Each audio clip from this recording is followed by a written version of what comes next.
So an incremental evolution is the codeless telephone. So it adapts new functionalities to a new context. But the disruptive change is the smartphone. So this is re-engineering. It's totally rethought with new users. In university, we had sessions of 60, 90 minutes.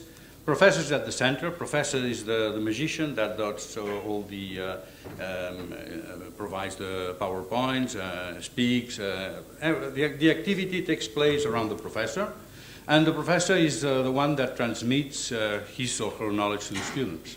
So the incremental evolution is what most online universities do. So they take videos of the same professor with the same PowerPoints explaining the same things to the students. So the message is, you can go to the university, you take university home. So we bring to you, we videotape everything and you take it home. There are lectures, face-to-face sessions are rewarded, and the professor and the institution at the center. What has done is to re-engineer. So the students or the learning process is at the center, asynchronous plus virtuality, and the teaching resources are industrialized with a pedagogic pattern. So we don't have the art craft of the professor. And the virtual lecture room plus, that's very important, the accompaniment from a tutor and professor, and continuous evaluation. So at the end, this is the story. The learning activity, learning by doing, and then the student has teaching resources, always accompaniment by one of these 3,000 collaborators that I told you before, plus the tutors, 500, and then the virtual classroom becomes kind of a social network among the students in the classroom.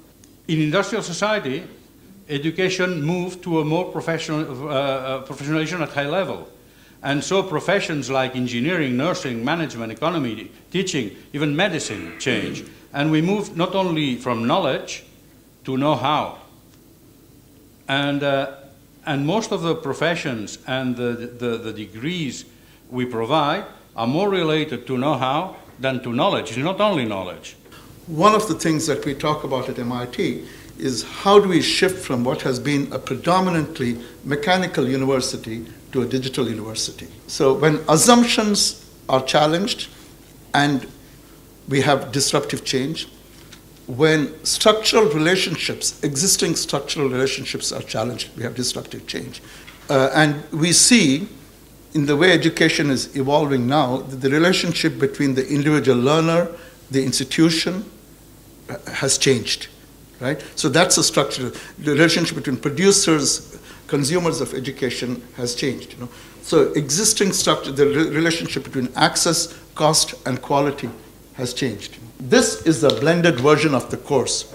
Lectures online, assessments online, but people need to do proctored exams. They do the exams, and if they don't do well, they immediately get their feedback. They can go study, come back, and do this again, proctored exam, all within the same cycle. So lots of formative assessment. This is the new blended version of the course. And here are some of the things that we saw. In 2012, about 19% of the students, over here, about 19% of the students mastered that topic, got full credit on that concept. You look at the corresponding number in the blended version of the course, about 89%, 90% of the students had mastered the concept. Now, not rocket science, because there's a lot of formative assessment, there's a lot of factors going in. But this is what you're seeing with the re-engineered course. This I need to talk about. This is very big, because every time you talk about online education or digital education, people say, well, what about hands-on learning? Now, I have to tell you, MIT is very, very, very big. Last night at dinner, we were talking about some of our roots in German institutions like mine. Hands-on practice is very important. We use statements at MIT like, doing science is learning science. So, the challenge, of course, is that our system, not surprisingly, isn't doing a very good job of producing employable graduates. Only about 20% of American students who graduate have a job at the point of graduation, and only 11% of employers think that graduating students have the competencies that their businesses need. So this is the source of the skills gap. So in my book, I talk about the emergence of competency marketplaces, and that's where we're heading. The notion that we'll all have competency profiles. Your LinkedIn profile will become a competency profile, which is not to say that it's going to be intelligible to the typical human reader or hiring manager, but it will be intelligible to machines and applicant tracking systems. Here are these 50 companies I mentioned that we've mapped across different. These are all emerging competency marketplaces. They're extracting and identifying competencies in different ways, right? Whether job boards, or they're using artificial intelligence, or they're doing it in a gamified way. There's this company, Code Fights, where literally you'll be online and a box will pop up and say, can you code better than an Uber engineer? Play a 5-minute game. And if you beat the bot in that game, you're invited for an interview with Uber. Content is the starting point. So, what you think of a web-based training, that's what it provides. It provides content and a few multiple choice questions. The next element is context. So you need to apply what you've learned in a different context. So think about, doing case studies, for example. That's where you apply your knowledge in different contexts. And the third element is community. That is that you come together with others and negotiate truth. The two main initiatives launched in France to enhance e-education have started. The first one was about 12 years ago. It's called Digital Thematic Universities, and it's about how to mutualize and to produce collaboratively open educational resources. The second one was about 7 years later, when there is a kind of refundation of Digital Thematic University, because the context of e-education, the context of technology and so on has evolved, and we were now from open educational resources to services around open educational resources. And the last one was launched 2 years ago.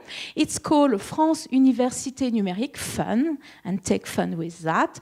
It's about how to go from services to online education. And the main action within this framework, fun, is about a MOOC platform.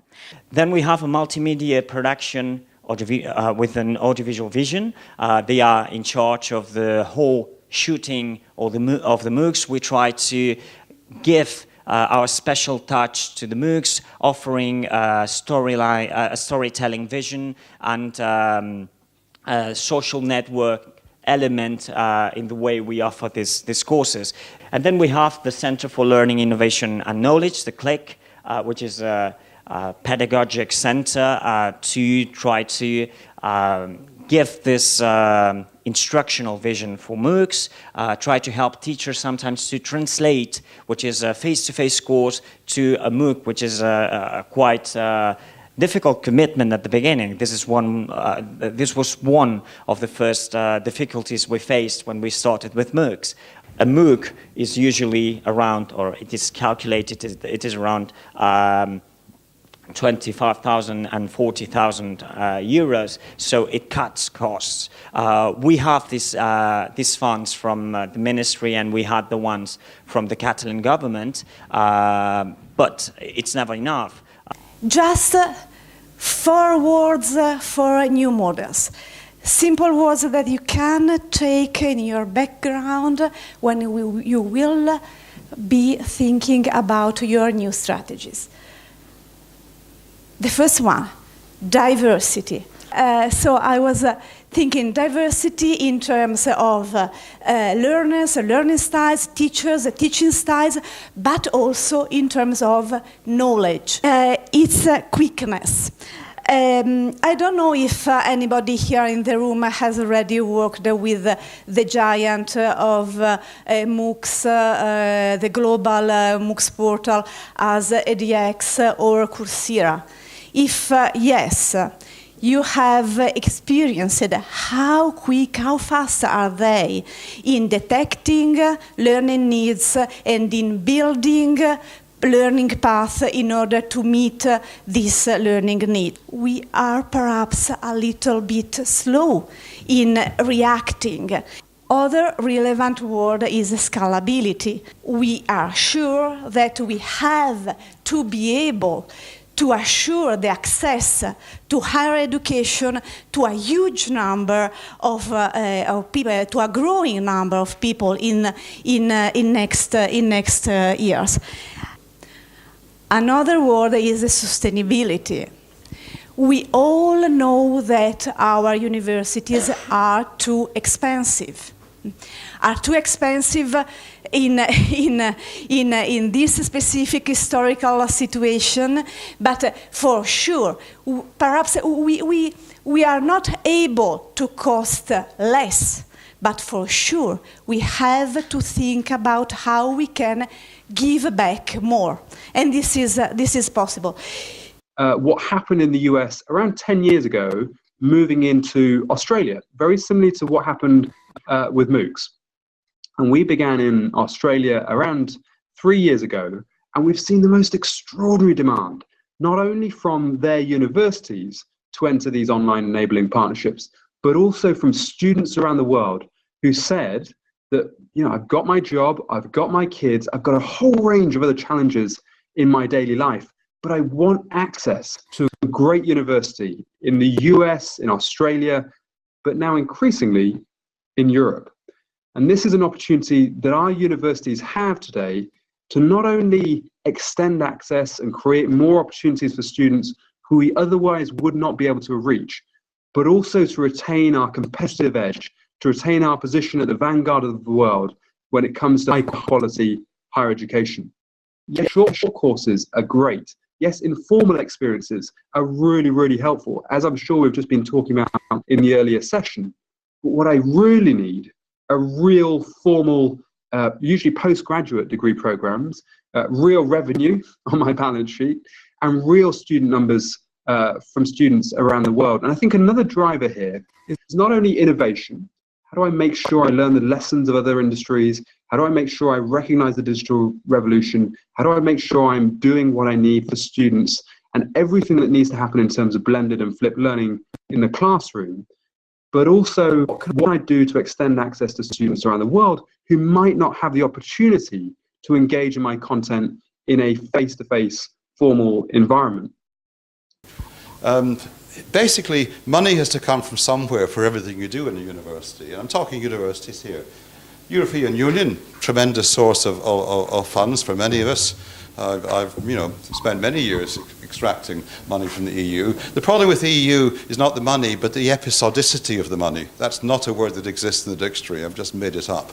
In other words, you get funding for a period, and then just when everything's going well, they take the money away.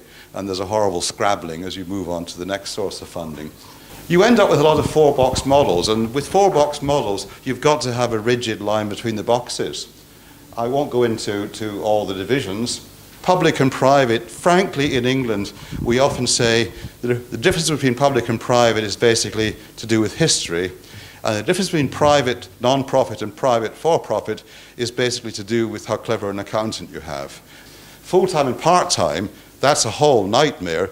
By and large, you always call the students full-time or part-time depending on which will generate more money from your government. We all know that, so why don't we admit that? Basically, I offer the MOOC to you, to a student who then comes to you and says, I think this MOOC's really great, I think this is worth so many ECTS points, and you want the student, so you say, yes, what a good idea, as long as you come and do a master's here. All other business models are marginal. Let me say that again. All other business models are marginal, which doesn't mean they don't exist, but you can't really build a massive MOOC program on the marginal business models. And they're explained in great detail in the deliverable, and they're the obvious kinds of things, including the civic mission, including links to research, including special government grants in some countries, not too many, and maybe in Catalonia today and not tomorrow from what we heard earlier. So bear that in mind, and there are some of the names and the models we talk about. But let's look at what's relevant of attention. This is my analysis. The close integration of the vocational sector with the HE sector is a lesson I think we can learn. Now, some countries actually have integrated their quality regime, like Ireland, like Malta, one or two places. I think we should do like Austria, interestingly enough.